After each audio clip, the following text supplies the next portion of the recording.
ओम नमः शिवाय। आप सभी व्यूअर्स का पुनः स्वागत है। अपने उन सब व्यूअर्स को धन्यवाद करते हुए इस माह में जो बड़े त्योहार प्रमुख रूप से आ रहे हैं, जैसे कि राखी है, जन्माष्टमी है, 15 अगस्त है, गणेश चतुर्थी है और भी अनेक त्योहार हैं। उन सब की बहुत-बहुत शुभकामनाएँ आपको। ईश्वर करे आप स्वस्थ रहें, प्रसन्न रहें और अपनी फैमिली के साथ एन्जॉय करें। तो अब जो मैंने अगस्त माह का राशिफल तैयार किया है, उसकी अगली राशि बनती है, वो तुला राशि है। तुला राशि किसकी राशि है? ये शुक्र की राशि है और इसमें जो लोग जन्म लेते हैं, वो बहुत ही आकर्षक होते हैं और बैलेंस नेचर होते हैं। इनके मतलब कहना चाहिए जो नेचर है, उसमें बहुत जॉली नेचर टाइप होते हैं और व्यक्तित्व भी आकर्षक होता है। और जहाँ तक है इन पे ढैया का प्रभाव बहुत ही कम देखने को मिलेगा, क्योंकि एक तो शनि की और शुक्र की मित्रता है, दूसरा इनके केंद्र भाव में मतलब चौथे भाव में जो अभी बन रहा आ रहा है, आ चुके हैं मतलब जो शनि जब मैंने वीडियो बनाया है उसका देख लीजिए, अभी वक्री अवस्था में चल रहे हैं ये सितंबर तक। लेकिन चौथे भाव में है, तो वो वक्र अवस्था में होने के बाद भी आपको कुछ न कुछ लाभ दे रहे होंगे। सस नामक जो पंच महापुरुष है, उसका आपके नेटल चार्ट में निर्माण हुआ सभी तुला राशि वालों के लिए। फिर आपकी स्वयं की जो अभी ग्रह दशा चल रही है, उसपे भी बहुत निर्भर करता है, कौन-सी महादशा चल रही है और आपके नेटल चार्ट में कहाँ स्थिति है, नीच में तो नहीं है। ये सब आप अपने नेटल चार्ट से मिला के देख सकते हैं। वैसे तो कॉमनली ये है कि ये सस नामक पंच महापुरुष का निर्माण कर रहे हैं। तो इसकी शुभता के साथ-साथ आपको और जो बड़े ग्रह हैं, उनके बारे में भी थोड़ा-सा बताती हूँ। जैसे गुरु आपके 3rd भाव में है, वहाँ उनके साथ केतु है। राहु आपके भाग्यस्थान में 9th भाव में है और वो अभी सितंबर तक अपनी राशि नहीं बदलेंगे। तो इस तरह से आपको ये जो लंबे समय तक रहने वाले ग्रह हैं, उनके लिए जो मैंने वीडियो अलग-अलग बनाए हैं, उनको देख लीजिए। इसमें मैं बार-बार इसको रिपीट नहीं करने वाली। तो अब इसके अलावा और जो बड़े ग्रह हैं, मतलब जो पावरफुल ग्रह हैं ऐसे कह सकते हैं, जैसे सूर्य हैं, बहुत पावरफुल ग्रह हैं। सूर्य की अगर स्थिति देखी जाए आपके नेटल चार्ट में, तो सूर्य अभी कर्क राशि में है और वो 16 अगस्त तक वहीं रहने वाले। 16 अगस्त के बाद फिर अपनी ये राशि बदल के फिर स्वयं की राशि में ये आ जाएँगे 11th भाव में। तो वैसे तो मतलब 10th भाव जो है सूर्य का बहुत कारक भाव नहीं है, लेकिन क्या है केंद्र में है ये, तो 10वें भाव में है ये आपके। तो आपको कार्यक्षेत्र से संबंधित कोई कार्य अगर अटका हुआ था, मान लीजिए जॉब में प्रमोशन होने वाला था, यदि आप गवर्नमेंट सेक्टर में थे, तब भी आपको फ़ायदा हो सकता है। तो ये 10th भाव केंद्र भाव के हिसाब से देखें तो आपके लिए ये काफ़ी वाला शुभता मतलब फलदायक होगा, शुभ फल देने लायक होगा। उसके बाद फिर ये अपनी राशि में 11th भाव में आ जाएँगे, जो कि इनके कारक भाव है। तो इस तरह से सूर्य की जो है आपको दोनों स्थितियों में सूर्य की स्थिति का आपको लाभ मिलेगा। जब 11th भाव में आ जाएँगे तो आमदनी के नए-नए स्रोत बनेंगे। गवर्नमेंट सेक्टर से कोई काम पहले भी मैंने बताया 10th भाव में है, तब भी आपको गवर्नमेंट सेक्टर से अटके हुए काम में सफलता मिलेगी और इसके साथ-साथ आपके नए चांस बन जाएँगे। कुछ-कुछ ऐसा आपने जो पहले से प्लानिंग की थी, इस समय अगर आप करेंगे तो उसमें ज़्यादा सफलता होगी। क्योंकि सूर्य और बुध दोनों को क्या है, बुध आदित्य योग का निर्माण हो रहा है 10th भाव में। बुध भी आ जाएँगे 2 अगस्त के बाद से फिर इन्हीं के साथ आ जाएँगे, सूर्य के साथ। तो ये केंद्र में बहुत अच्छा फल देते हैं। बुध और सूर्य का बुध आदित्य योग का निर्माण कर रहे हैं और बुध आपके एक तो भाग्य स्थान के स्वामी हैं और दूसरा आपके 12th भाव के स्वामी हैं। तो जैसे ही ये बुध आदित्य योग का निर्माण होगा, आपके भाग में वृद्धि होगी और उधर 12th भाव के स्वामी हैं, इसलिए व्यय में थोड़ी-सी अधिकता हो सकती है। लेकिन इसके साथ-साथ आपको ये भी देखना होगा कि अगर विदेश में आप कार्यरत हैं या विदेश से कोई कार्य करना चाह रहे थे घर बैठ के, उसमें प्रगति ला सकते हैं। ये बुध की एक विशेषता है, जो भी देते हैं, क्विक देते हैं ये रिज़ल्ट। इसलिए जॉब से संबंधित कार्य भी सफलता मिल सकती है। 10th भाव में जो अगर आ जाते हैं सूर्य बुध का आदित्य का निर्माण करता है, तो आपको दोनों तरफ से लाभ होगा। और इसके अलावा और जो ग्रह हैं उनके बारे में बता देते हैं। जैसे मंगल अभी मीन राशि में है, वो केवल 16 अगस्त तक रहेंगे, फिर 17 अगस्त से अपनी ही उच्च राशि में और आपके 7th भाव में प्रवेश कर जाएँगे। तो 16 अगस्त तक जब तक ये 6 भाव में है, तो आपको मंगल का ये 6वाँ भाव कारक भाव है और राशि भी अच्छी है, इनकी मित्र राशि है।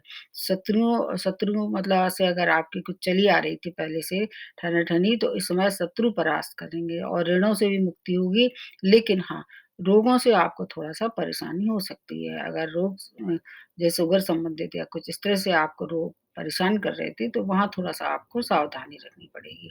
आपको इधर आपको जब 7th भाव में मंगल आ जाएँगे, तो आप कुछ जैसे व्यापार में आपको उन्नति हो सकती है और बिज़नेस में अगर आपने कोई पहले से प्लानिंग की थी, बिज़नेस पार्टनर से आप साठ-गाँठ अच्छी बना के उसमें प्रगति ला सकते हैं और ख़ास तौर से ऐसे व्यापार जो कि मंगल से संबंध रखते हैं, जैसे भूमि का है या भवन का है और या मान लीजिए आप जॉब में भी हैं तो स्पोर्ट्स में हैं या पुलिस में, उसमें आपका प्रमोशन हो सकता है क्योंकि आपकी मंगल की एक राशि आपके 2nd भाव में है, तो उससे आपको धन का आगमन हो सकता है, मतलब आपको लाभ हो सकता है अगर आप 2nd भाव से रिलेट करके उसको देखें और व्यापार अपना बढ़ाना चाहते हैं इस समय तो मंगल से संबंधित व्यापार में आपको लाभ हो सकता है। तो मंगल की स्थिति भी आपके लिए काफ़ी अच्छी देखी जा रही है इस समय। आपको मतलब 3 समझ लीजिए 3 ग्रह जो है इस महीने लाभ पहुँचाने वाले हैं। एक मंगल, एक सूर्य और तीसरा शनि। क्योंकि बृहस्पति की और शुक्र की बहुत अच्छी मित्रता नहीं है, इसलिए बृहस्पति की अगर पोज़ीशन भी आपके लिए 3rd भाव में अच्छी नहीं है, लेकिन ये 3 बड़े ग्रह जो मैंने बताया, उनसे आपको पूरा लाभ होगा। भाग्य में वृद्धि होगी और भाग्य का सहयोग मिलेगा, सबसे अच्छी बात है। भाग्य साथ होता है तो सब काम जो मतलब जिनमें व्यवधान आ रही थी, भाग्य के सहारे वो पूरे हो जाते हैं। और एक तरह से देखा जाए तो आपका एक मतलब एक शुरू का जो महीना है, वो उसमें थोड़ी-सी ज़्यादा शुभता होगी और जो मध्यम आय का समय है, उसमें थोड़ी-सी कम होगी शुभता। लेकिन फिर भी कुल मिला के देखें तो सूर्य का तो आपको पूरे माह लाभ होगा। अब आ जाते हैं शुक्र के लिए। शुक्र केवल 1 दिन के लिए रहने वाले हैं आपके अष्टम में, फिर ये आपके भाग्य स्थान में और वो भी किसके साथ? राहु के साथ आ जाएँगे। तो शुक्र और राहु की भी मतलब मित्रता ही जैसी है, अच्छे संबंध हैं इनके, तो भाग्य में वृद्धि होगी और भाग्य के सहारे अगर कोई कार्य करना चाह रहे थे, अगर शुक्र से रिलेटेड कोई कार्य करना चाह रहे थे, तो उसमें भी लाभ होगा या बुद्धि से रिलेटेड कोई कार्य कर रहे थे, जैसे मान लीजिए आप मार्केटिंग में हैं या मान लीजिए बैंकिंग में हैं, इस तरह से कोई काम में अगर आप पहले से ही हैं, तो इस समय आप उसमें आपको निश्चित रूप से कुछ न कुछ ऐसी प्रगति दिखाई देगी जो आपने पहले से सोच रखी थी और इस समय वो पूर्ण हो जाएगी। आपके मान प्रतिष्ठा में वृद्धि हो सकती है और सस नामक जो पंच महापुरुष है, उसका भी आपको लाभ होगा। इस समय जो है वो आपको ग्रह आपके काफ़ी फ़ेवर में आ रहे हैं, केवल स्टूडेंट का मन थोड़ा-सा ज़रूर पढ़ाई से उचाट हो सकता है, तो मन को आपको केंद्रित करना होगा, अदरवाइज़ फिर थोड़ा-सा वहाँ आपको असफलता का सामना करना पड़ सकता है। प्रेम प्रसंगों में भी काफ़ी अच्छी स्थिति दिखाई दे रही है, वो भी अगर आप चाहें तो मध्यम आय के बाद। क्योंकि प्रेम प्रसंग जो है वो पहले से अगर चले आ रहे हैं तब तो उनको थोड़े विवाह में परिणत किया जा सकता है, लेकिन अगर शुरू होते हैं समय तो आगे फिर कभी उनका जब मौका देख के फिर आप उसको विवाह में परिणत कर सकते हैं। इस समय विवाह की स्थिति नहीं बन रही है क्योंकि विवाह के स्वामी जो हैं वो बृहस्पति होते हैं और उनकी पोज़ीशन इस समय 3rd हाउस में आपके लिए बहुत अच्छी नहीं है, लेकिन इतनी खराब भी नहीं, उनकी दृष्टियाँ जो होती हैं ना गुरु की, वो काफ़ी अच्छी हैं। तो गुरु की दृष्टि के लिए आपको मेरा वो वीडियो देखना पड़ेगा, जो मैंने गुरु का आपके लिए बनाया है, प्रत्येक राशि वालों के लिए।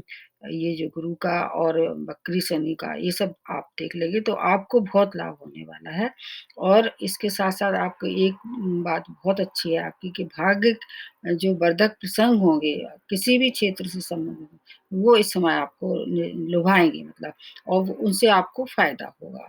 मेहनत जितनी आप करेंगे उसका फल तो प्राप्त होगा और मतलब भाग्य की एक कहना चाहिए स्थिति अगर निर्मित होती है तो उसका लाभ ले लेना चाहिए इस समय। अन्यथा क्या होगा कि ये समय निकल जाएगा और फिर आप केवल आप खाली हाथ रह जाएँगे। इसलिए अगर फिर भी कोई परेशानी है तो आप अपने शनि मंदिर जाके वहाँ पर या तो पीपल के नीचे सरसों के तेल का दिया जलाएँ या पीपल की परिक्रमा करें या फिर ये भी हो सकता है कि शनि मंत्र घर बैठ के भी आप कर सकते हैं। तो पूरे माह आपको कुछ न कुछ अच्छी शुभ-शुभ सूचनाएँ किसी न किसी रूप में मिलती ही रहेंगी। जहाँ तक फैमिली लाइफ़ है वो भी आपकी काफ़ी अच्छी रहने वाली है। तो आज के लिए इतना ही। नमस्ते और धन्य